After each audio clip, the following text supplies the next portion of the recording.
ایسی قوم ہے کہ یہ قوم جب سوتی ہے تو یہ آپ کی فکر کرتے ہوئے اسے نیند آتی ہے، اور جب یہ بیدار ہوتے ہیں تو آپ کی اچھائی کی فکر کرتے ہوئے بیدار ہوتے ہیں۔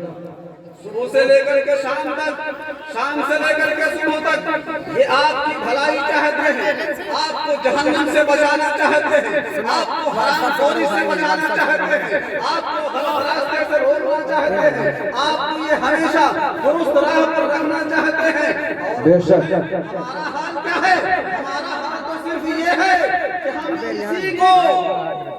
نشانہ بنائے پھرتے ہیں، فلاں مولانا ایسا ہے، فلاں خطیب ایسا ہے، فلاں صاحب ایسے ہیں، فلاں صاحب ایسے ہیں۔ میرے دوستو یاد رکھو، یہ انہوں نے جس جگہ کو سنبھال کے رکھا ہے، جس کرسی کو انہوں نے سنبھال کر رکھا ہے، جس اسٹیج پر یہ بیٹھے ہیں، اسے منبر رسول کہا جاتا ہے، اور جہاں پر یہ درس دیتے ہیں وہ نائب نبی کی جگہ ہے۔ یعنی کہ آپ اس مولوی کی توہین نہیں کر رہے ہیں، اس مفتی کی توہین نہیں کر رہے ہیں، بلکہ اس رسول کی جگہ پر بیٹھنے والا جو نائب نبی ہے،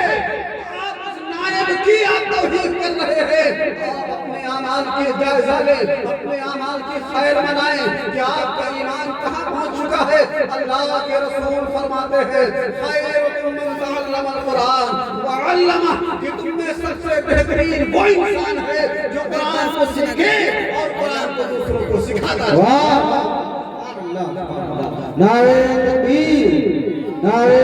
تکبیر، نعرہ رسالت، نعرہ رسالت، جشن دستار حفظ القرآن، علماء اہل سنت، نعرہ تکبیر، سبحان اللہ۔ اچھائی کو دیکھیں، ہم تھوڑا سا پیسہ کما لیتے ہیں، سمجھ لیتے ہیں کہ ہم تو اچھے ہو گئے، بغل والے نے ہم کو اچھا کہہ دیا ہم اچھے ہو گئے، محلے والوں نے ہم کو اچھا کہہ دیا ہم اچھے ہو گئے،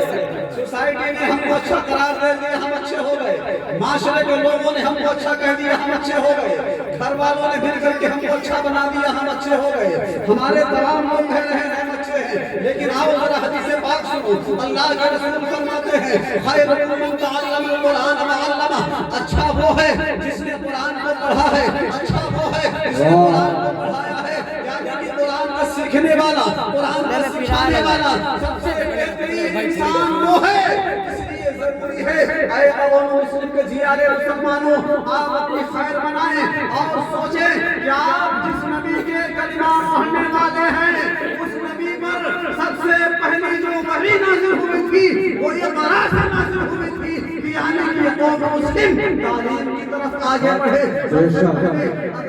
دیا گیا ہے تو تعلیم کا درس دیا گیا ہے، سب سے پہلے یہ نہیں کہا گیا ہے کہ چلو مسجدیں بھر دو، چلو نمازیں ادا کر لو، چلو حج کرنے چلتے ہیں، چلو روزہ رکھ لیتے ہیں، چلو صدقہ و خیرات کر لیتے ہیں۔ نہیں نہیں، ان ساری چیزوں کو بعد میں لایا گیا ہے۔ سب سے پہلے اگر کوئی حکم نازل ہوا ہے تو وہ پڑھنے کا حکم نازل ہوا ہے، اس لیے کہ جو انسان تعلیم یافتہ ہوگا اسی کے بارے میں اللہ فرماتا ہے انما یخشی اللہ من عبادہ العلماء، اگر اللہ کا کوئی ڈرنے والا ہے تو یہ علماء کی جماعت ہے۔ سبحان اللہ، زندہ باد، زندہ باد۔ خشیت خداوندی پیدا کرنا چاہتے ہیں، بڑے حلے سے ہمارے نوجوان بولتے ہیں ارے یہ مولانا تو اللہ سے ڈرتے نہیں، ان سے زیادہ تو ہم ڈرتے ہیں۔ اللہ، یہ منہ اور مسور کی دال، ارے یار اگر ایسا ہی ہوتا تو ان کو 9 سال مدرسے میں دال روٹی کھانے کی ضرورت نہ پڑتی، کیوں جاتے؟ اس لیے کہ یہ کہے اسی لیے ہی ہے کہ تاکہ اللہ کا ڈر ان کے اندر پیدا ہو جائے، اور جب آپ ہی کی طرح رہ کر کے اگر ڈر پیدا کرنا ہوتا تو کیا ضرورت تھی مدرسے میں جانے کی؟ آپ بھی ہم آپ کی طرح ہو جاتے، اللہ کا ڈر پیدا ہو جاتا۔ غور کریں مسلمانوں، اپنے اعمال کا محاسبہ کریں۔ آج ہم کس سوسائٹی میں جی رہے ہیں، کن کن حالات میں ہم کو اپنے مسائل میں کھیل رکھا ہے، آپ کو اندازہ تک یہ نہیں۔